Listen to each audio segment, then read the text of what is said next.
My name is Caitie Grady, and this is My Relationship with a Guy Named COVID by Barrie Sands. At first, you were an idea, a potential that I have yet to meet. I heard many different stories about you. Everyone seemed to know of you, but didn't really know you. You were so mysterious. When you first came into my life, I was nervous and intrigued by the thought of you. I wanted to know more about you, get to know you better. It was exciting, mysterious, and a little scary. I felt so vulnerable and so exposed. The essence of danger was seductive and attractive. The newness was so intoxicating. Your presence in my life brought out both the worst and the best of me. I found myself making sacrifices for you and for our relationship. I began to explore my own beliefs and convictions, and at times, it led me to places that were filled with trepidation and uncertainty. I found myself making excuses for you, but it was okay. I wanted to. And it felt like something I just had to do. You were so charismatic and compelling. After a little while, as we got to know each other better, you became more familiar. The newness was wearing off. I began to understand how you were and what made you tick. While looking at you, I started to see a reflection of myself. Who was I? We became so close that I lost myself in you. You were my life. At moments, I felt consumed by you and felt like I couldn't breathe. It was because of you that I created a mask to conceal myself. I noticed that the people around would look at me with judgment, not recognizing who I had become as I was hiding behind a mask that shrouded my true identity. Within the confines of our relationship, I felt safe behind the mask. It made sense. No one could see how I really felt, not even myself. As time moved on, our days became monotonous. We fell into a routine, a day-to-day grind as it seemed. Every day the same, not much excitement, not much fun. We told the same stories over and over. What once intrigued me now bored me. The things you did that I used to laugh at or be wondered by were now old habits that irritated me. I found myself trying to find time not to be with you and make excuses to get away. And in those times, I took off my mask and took a deep breath. I found a freedom in that I have not felt before. I found that not only could I breathe without you, but I was able to take a deeper, more meaningful breath.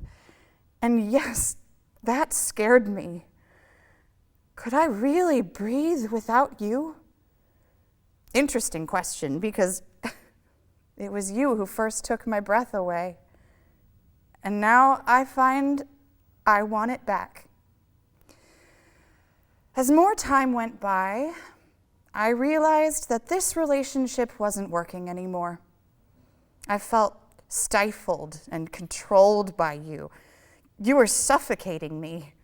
You were selfish and self-centered and only thought of what was best for you. I felt used and betrayed, and I allowed it. I was blinded by the newness, the intrigue, the hype, and the glamour, for everybody was talking about us. We were a global sensation. But like all relationships that are based upon a rocky foundation and false hopes, it got old and tiresome and wasn't sustainable.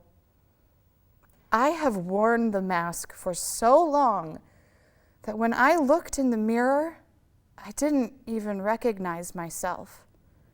The mask gave me a false sense of security and was used to create a distraction from my innate power within. Who did I become?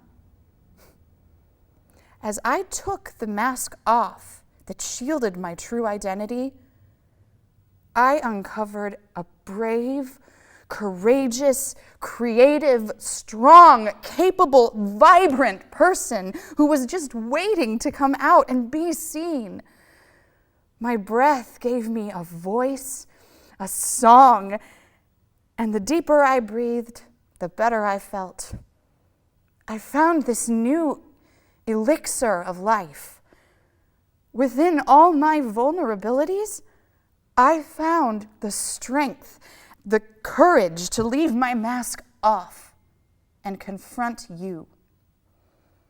I embraced the idea of life without you and exhaled you away. The time has come to end our relationship. The time has come for you to leave. I realize that your presence no longer serves me, for I am a different person. I am no longer fearful and afraid of being alone, and I do not need you to define me. I am whole and unto myself. I am confident and magnificent. I love myself enough, and I know that you can no longer affect me and put me under your spell. I look around me with new eyes and embrace the uncertainty and the unknown. The people look different. The world looks different. I looked into the mirror at all that I am, exposed and vulnerable, and there, all along, looking back, was compassion, love, and understanding that was behind the mask the whole time. She said, I know who you are. Do you know who you are? Yes, I answered. I say hello to a new me and go forth into a new world filled with endless possibilities and potentials for a future I have yet to step into. Thank you, COVID. Take care.